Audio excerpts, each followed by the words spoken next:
हमारे channel spiritual stories bye audio पिटारा को subscribe करें एंड बेल आइकन को दबाना मत भूलिए। इस श्रावण महीने में सुनिए शिव पुराण। धन्यवाद। ऑडियो पिटारा पर आप सुन रहे हैं शिव पुराण।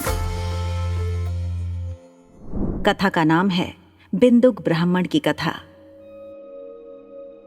श्री सूत जी बोले, शौनक सुनो, मैं तुम्हारे सामने एक अन्य गोपनीय कथा का वर्णन करूंगा, क्योंकि तुम शिव भक्तों में अग्रगण्य व वेद वेदताओं में श्रेष्ठ हो। समुद्र के निकटवर्ती प्रदेश में वाशकाल नामक गांव है, जहां वैदिक धर्म से विमुख महापापी मनुष्य रहते हैं। वे सभी दुष्ट हैं एवं उनका मन दूषित विषय भोगों में ही लगा रहता है। वे देवताओं एवं भाग्य पर विश्वास नहीं करते। वे सभी कुटिल वृत्ति वाले हैं, किसानी करते हैं और विभिन्न प्रकार के अस्त्र शस्त्र रखते हैं। वे व्यभिचारी हैं। वे इस बात से पूर्णतः अनजान हैं कि ज्ञान, वैराग्य तथा सद्धर्म ही मनुष्य के लिए परम पुरुषार्थ है। वे सभी पशु बुद्धि हैं।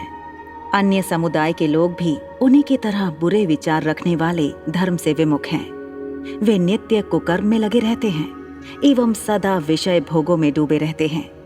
वहां की स्त्रियां भी बुरे स्वभाव की, स्वेच्छाचारिणी, पाप में डूबी, कुटिल सोच वाली और व्यभिचारिणी हैं।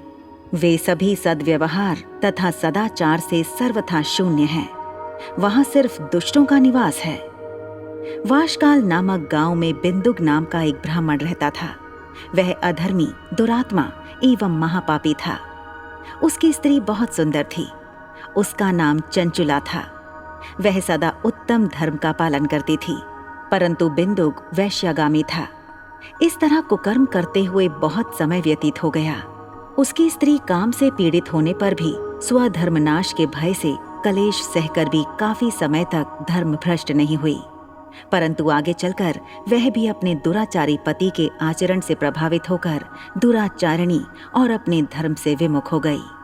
इस तरह दुराचार में डूबे हुए उन पति पत्नी का बहुत सा समय व्यर्थ बीत गया। वैश्यागामी, दूषित बुद्धि वाला वह दुष्ट ब्राह्मण बिंदुक समयानुसार मृत्यु को प्राप्त हो नरक में चला गया। बहुत दिनों तक नरक के दुखों को भोगकर वह मूढ़ बुद्धि पापी विंध्य पर्वत पर भयंकर पिशाच हुआ। इधर उस दुराचारी बिंदुक के मर जाने पर वह चंचुला नामक स्त्री बहुत समय तक पुत्रों के साथ अपने घर में रहती रही। पति की मृत्यु के बाद वह भी अपने धर्म से गिरकर पर पुरुषों का संग करने लगी थी। सतियां विपत्ति में भी अपने धर्म का पालन करना नहीं छोड़ती। यही तो तप है। तप कठिन तो होता है, लेकिन इसका फल मीठा होता है। विषयी इस सत्य को नहीं जानता, इसीलिए वह विषयों के विषफल का स्वाद लेते हुए भोग करता है। एक दिन दैव योग से किसी पुण्य पर्व के आने पर वह अपने भाई बंधुओं के साथ गोकर्ण क्षेत्र में गई। उसने तीर्थ के जल में स्नान किया एवं बंधुजनों के साथ यत्र तत्र घूमने लगी। घूमते घूमते वह एक देव मंदिर में गई। वहां उसने एक ब्राह्मण के मुख से भगवान शिव की परम पवित्र एवं मंगलकारी कथा सुनी।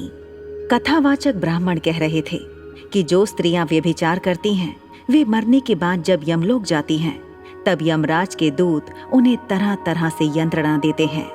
वे उसके कामांगों को तप्त लौह दंडों से दागते हैं। तप्त लौह के पुरुष से उसका संसर्ग कराते हैं।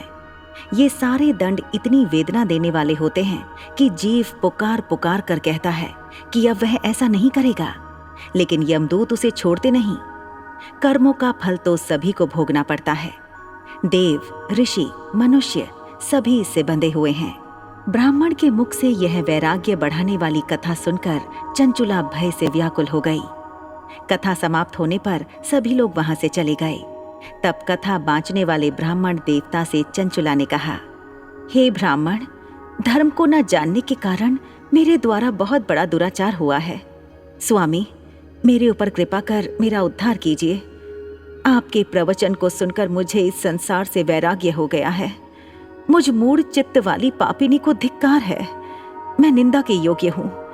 मैं बुरे विषयों में फंसकर अपने धर्म से विमुख हो गई थी। कौन मुझ जैसी कुमार्ग में मन लगाने वाली पापिनी का साथ देगा?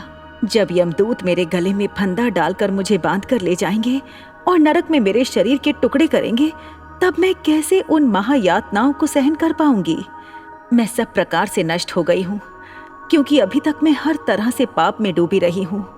हे ब्राह्मण, आप मेरे गुरु हैं, आप ही मेरे माता पिता हैं।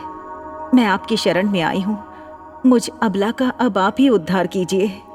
सूत जी कहते हैं, शौनक, इस प्रकार विलाप करती हुई चंचुला ब्राह्मण देवता के चरणों में गिर पड़ी। तब ब्राह्मण ने उसे कृपा पूर्वक उठाया। ऐसे ही आध्यात्मिक कहानियों को सुनने के लिए हमारे चैनल को सब्सक्राइब करें एंड बेल आइकन को दबाना मत भूलिए। धन्यवाद। ऑडियो पिटारा सुनना जरूरी है।